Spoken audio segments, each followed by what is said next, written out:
Hello everyone, welcome to Excel Beginner series. So in this video we will learn how to select cell fastly. So let's start. To select the entire column, so simply select the first cell of this column and you can press here shift control down arrow to select the entire column. Okay, again I show you. Select the first cell, then press the shift control down arrow to select the entire column.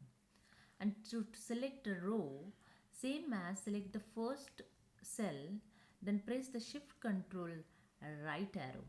Okay, select the first cell, then press the shift control right arrow. Okay, and if you want to select entire data, so select the first cell and press the shift control right arrow down arrow.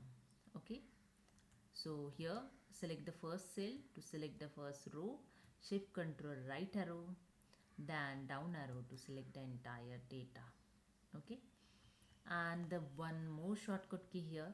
To select the entire data, select the one cell any in this data and press the control A to select here entire data. Okay, so this is a way you can select your data fastly by using the shortcut key in Excel. So hope you understood. If you like this, please subscribe. Thank you so much.